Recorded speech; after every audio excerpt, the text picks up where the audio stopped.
Hey yo, what's going on, people? What is going on, people? Welcome back to another video. And today is a different kind of video that I'm trying to make. And this video is a Premier League prediction for game week 7. Let's get it, bro. So the first game is Aston Villa vs Brighton. And Aston Villa always had an upper hand against Brighton. I'm not gonna lie. I've seen it. I've seen the records and everything. Aston Villa, you always beat them, and the record for them is 6 wins, 5 draws, and 1 loss to Brighton. And Brighton always loses against Aston Villa somehow. I don't know why, but it does happen quite often. And going into this game, especially Brighton playing away from home, and it will be difficult for them. Just looking at the history, and I don't think there'll be any different this time around, because looking at the history, Aston Villa always had the upper hand. But I think this game will be like a 3-1 win for Villa. I think Brighton can score goal through. I want Ansu Fati to score, but I think Mutombo will score for them. But I'll be shocked. I'll be shocked if Brighton wins. And the second game that I want to talk about, second game of the fixture, is Bournemouth versus Arsenal. Like you guys can already tell, bro. Arsenal are playing away from home. They're always very careful. At home, they're not careful. They're reckless sometimes. I don't know, somehow they just concede very early in the game. Now that they have David Raya starting in between the sticks, I think it'll be a very easy Arsenal win. Because Bournemouth haven't won a game. I don't know, it's God knows how long. The last game that they played Brighton and they lost. I don't think this will be any different, especially playing at home. I don't think this will be any different. But this will be an easy win for Arsenal. 3-1 Arsenal win. And third game is Luton versus Everton. I think, bro, as you can already tell, Luton Town is going to be relegated, bro. This is the only team that I can think of that will be relegated with no problem. Cause, bro, the way they're playing football is just like, what are they doing? What are they doing? They don't have enough qualities all over the pitch. It's not like they have one quality player that can win them the game.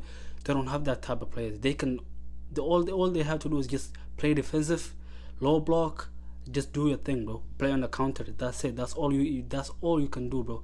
Pray to God, score 1 goal, and then play 6 or 8, even 10 people behind the ball, and pray to God. And Everton is not a position-based team, but I think they have enough quality to win this game, especially Calvert-Lewin coming back from an injury. I don't know how long he has been gone for, but coming back from injury, and he has already scored 2 goals, I think, so far. Yeah, I think he scored 2 goals so far. But yeah, going to this game, I think he can easily back 2 goals for them, and this will be the easiest fixture that Everton will ever have to play, especially at home. And third game is Manchester United and Crystal Palace. Oh my God, bro! These two teams defensively, they are so shaky, bro. Defensively, they are very, very shaky. Both of them. United played 7 games, conceded 14, and scored 2. Like, what kind of record is this, especially for a big team like United, bro? Yep.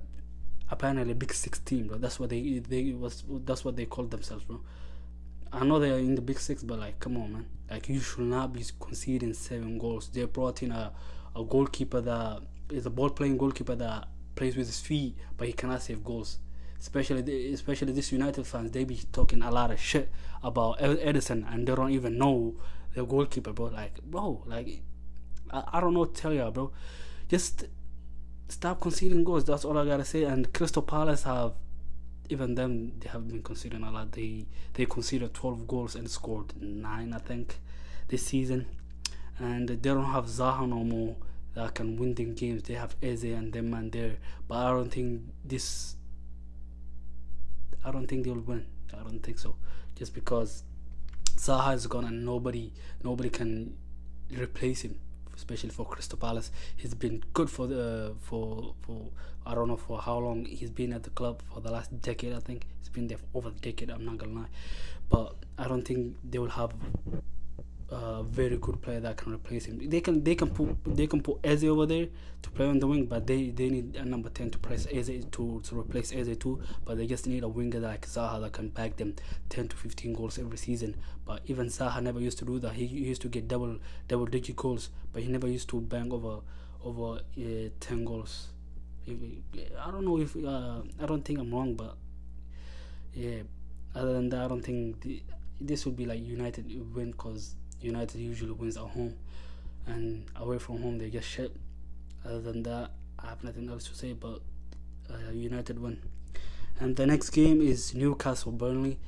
Let's talk about Burnley first, bro. Like Burnley, the way they are playing this under company, I mean, the way they were playing under company this season, bro, beautiful football. It's just that they cannot finish the chances they create, especially against United. They played a beautiful football, hit the post twice. They had 90 possession at times. And going to this game, it'll be a very hard fixture for them to face Newcastle, especially after them winning against City. But I think Burnley can shock everybody, bro, because they can win 1-0, and it'll be a very good win for them, especially since they haven't won any game so far this season.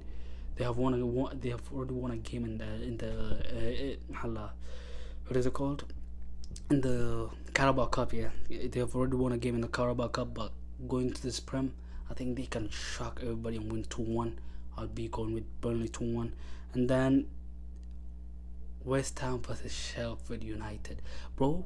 Like Sheffield United, bro. Like what is going on there, bro? They just lost 8-0 in the last Premier League game against Newcastle. I'm like, yo, what are they doing? I'm like, I thought they were stronger than that. That's what I thought, bro. I thought they were stronger than that. But going into this game, I think if they lose or if they concede in the first 10 minutes, I think their confidence will be gone, because there's no way you just lost 8-0 going into this game and you lose 1-0 or concede early. It'll be a very tough game for them, especially mentally, if they're there. If they're not there and they just concede one goal, everybody head will drop. And yeah, I think this will be a very, very, very easy win for West Ham. And I think, especially playing at home for West Ham, they've started this season very strong. I think they can do it and win this game 3-0. And if we talk about Ward-Prowse, what a player he is, bro. Like the way they replaced the Declan Rice, fantastic job from the board of West Ham. And what a way to replace a good player with great players, bro. People actually overrate Declan Rice. He's overrated, bro. I've seen him enough to say this. I've seen him enough. I'm not gonna meet right.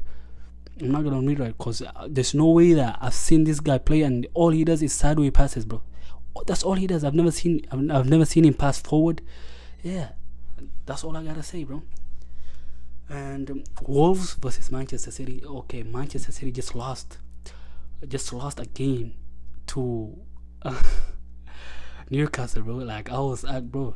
Go watch the other video that I just did on Manchester City losing. You'll see my reaction. But coming to this game, we will start our strong 11. Our strong 11, and I think they can do the job. And I'm not even thinking about anything else but just a win. And it will be like a 3-0 win. And we took their best player, Matthias Nunes. Come on, the Blues. And game of the week, Tottenham versus Liverpool, bro. This is the game that everybody will be waiting for, and I think Tottenham coming to this game, they will have a lot of confidence. But looking at the record of Tottenham versus Liverpool, all their fans know that it's always tough for them to beat Liverpool. Liverpool has beaten them. Let me check the record. I think 15 times to Tottenham 5 and drawing 7. I'm like, that's not a good record, especially for a big team like Tottenham. I don't think they can just go around and lose to another big team like that, bro. Like they can't, bro. But they had Conte and Jose back then, and Nuno Espirito Santos, and even Pochettino back then. But Pochettino was more like a competitive game that even if they're not winning, they will draw a game. But even if they're not winning, they will draw a game. But this is a very different Spurs team that can actually take the game to Liverpool, and Liverpool might hit them on the counter. But I think Spurs might do it this time around. They're very strong. Then the way they played against Arsenal last week, I was very impressed with Ange Postecoglou and his team.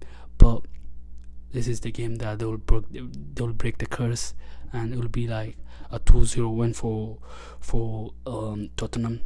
And this and then the other game is Nottingham Forest versus Brentford. This is a very interesting game, especially Nottingham Forest and Brentford have 1-1 for Nottingham Forest. They have one game, 3 draws and 2 losses, and the other team has won 2 games, drawn 1 and lost 1.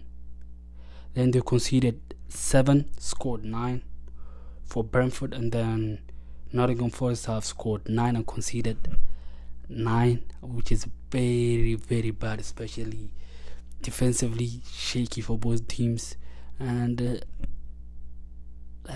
especially Brentford missing Ivan Toney, this will be a very difficult fixture, just because they don't have a finisher like Ivan Toney, a 20-goal striker like Ivan Toney. And I think going into this game, it will be very difficult, because Wisa and him who have been doing the job for the last 6 months now, since Ivan Toney has been gone. They need help. They need goals all over the pitch. And I think Nottingham Forest can win this game, but I think it will be a very interesting game. But I think it'll be draw for both teams, but it'll be a very entertaining game, especially on a Monday. And then the last game will be 2 London sides facing. I think it's West London sides facing each other. Fulham versus Chelsea. Bro, Chelsea has spent over $1 billion, and I think they have only won 2 games so far. I don't know if I'm wrong, but I think they have won 1, drawn 3. No, won 1, drawn 2, and lost 3. That's what I'm thinking. That's their record. That's what I think. But I haven't checked. But coming to this game, last season they lost both home and away, and going into this game, it'll be different, just because they've beaten Brighton at Carabao Cup. Their confidence level is very high, and the way they played against Brighton and Nicholas Jackson getting his goal, it'll be very interesting. But I'll go with the Chelsea 2-0 win.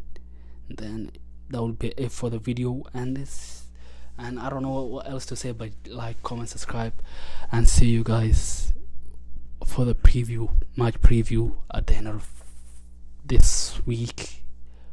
We'll get my match preview on a Saturday. I don't think there will be enough games on Sunday, but we'll get my match preview on a Saturday after every match ends, especially for I'll be doing a preview for Manchester City and Liverpool, and then the Brighton and Aston Villa. Those are 3 that I'll be doing the previews for. Other than that, like, comment, subscribe, and see you guys on Saturday. Peace.